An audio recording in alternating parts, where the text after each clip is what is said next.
আসসালামু আলাইকুম রহমতুল্লাহ। আলহামদুলিল্লাহ ওয়াসসালাতু ওয়াসসালামু আলা রাসূলিল্লাহ।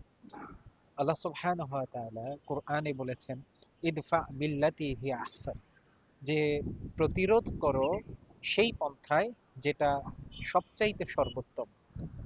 আমরা দেখি যে আল্লাহ সুবহানাহু ওয়া তাআলা আমাদেরকে কোরআনে কিন্তু বিকল্প দিয়েছেন। তিনি বলেছেন, আহাল্লাল্লাহুল বাই'a ওয়া হাররামার রিবা।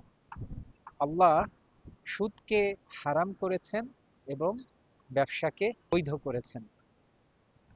আমরা আরো দেখে থাকি যে আল্লাহ রসুল সাল্লাল্লাহু আলাইহি ওয়াসাল্লাম তিনি মদিনায় এসে দেখলেন যে তারা দুটি দিবস পালন করত।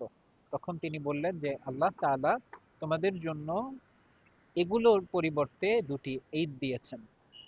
এছাড়াও আমরা দেখে থাকি যে আল্লাহ রসুল সাল্লাল্লাহু আলাইহি ওয়াসাল্লাম তিনি জেনার বদলে বিবাহের কথা বললেন, স্বামী স্ত্রীর সম্পর্কের কথা বললেন এবং বললেন যে স্ত্রীর সঙ্গে তোমাদের যে সম্পর্ক হয় সেটার মধ্যেও সওয়াব রয়েছে, সদাকাহ রয়েছে।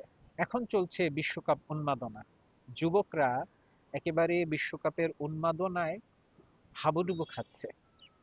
এই সময়ে তাদেরকে নসিহা দেয়া, দাওয়াত দেয়া, এটা আমরা অবশ্যই করব, কিন্তু আমাদের দীর্ঘমেয়াদী কিছু পরিকল্পনা দরকার। এই সময়ের দাওয়াত অবশ্যই চলবে, তার পাশাপাশি এরকম ভাবে এটার প্রতিরোধ দীর্ঘমেয়াদী হওয়া দরকার, যেটা সর্বোত্তম পন্থায় হবে আল্লাহ সুবহানাহু ওয়া তাআলার বাণী অনুযায়ী। এই ক্ষেত্রে আমার তিনটি পরামর্শ আমি দিব। এক নম্বর হচ্ছে, আমরা দেখব আল্লাহ রসুল সাল্লাল্লাহু আলাইহি ওয়াসাল্লামের আমরা ঘটনা জানি যে তিনি ঈদের দিন মসজিদুন নববীতে হাফসিদের খেলা দেখছিলেন। আমাদের আলেম ওলামা, দায়ী, ইমাম খতিব তাদেরকে যুবকদের জন্য ঈদের দিন বৈধ বিনোদন, হালাল বিনোদন, খেলাধুলার আয়োজন করতে হবে। এই খেলাধুলার মধ্যে তৃতীয় পক্ষ থেকে পুরস্কারের ব্যবস্থা থাকতে পারে।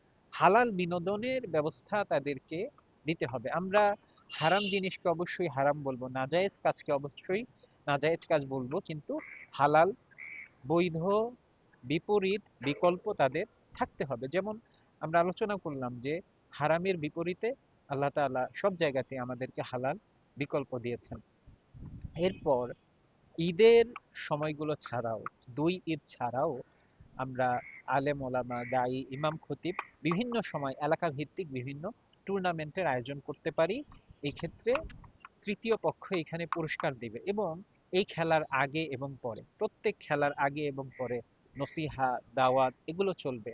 যেমন একটা খেলা যদি চলে আসর টু মাগরিব পর্যন্ত, তো আসর এবং মাগরিব এই যুবকদের অবশ্যই তারা যাতে মসজিদে আসে, নামাজে যাতে আসে, এই জায়গাটুকু অবশ্যই নিশ্চিত করতে হবে। এবং যখন ফাইনাল খেলা হবে, একদল বিজয়ী হবে এই টুর্নামেন্টে, তখন হতে পারে যে বড় কোনো আলেম আসলেন, তাদেরকে নসিহা করলেন, দাওয়াত দিলেন। এভাবে তাদের মধ্যে একটা পরিবর্তন ইনশাআল্লাহ আল্লাহ চাইলে আশা করা যায়। আরেকটা হতে পারে, সেটা হচ্ছে যে আলেম ওলামা, ইমাম খতিব, দায়ী তাদের নেতৃত্বে বিভিন্ন জায়গায় সফর হতে পারে, ট্যুরের আয়োজন হতে পারে এবং তার মাঝখানে বিভিন্ন নসিহা মূলক আলোচনা তাদের সঙ্গে করা যেতে পারে, তাদেরকে পরিবর্তনের পথে নিয়ে আসা যেতে পারে ইনশাআল্লাহুল আজিজ। আল্লাহ সুবহানাহু ওয়া তাআলা আমাদেরকে বোঝার তৌফিক দান করুন। আসসালামু আলাইকুম ওয়া রাহমাতুল্লাহ।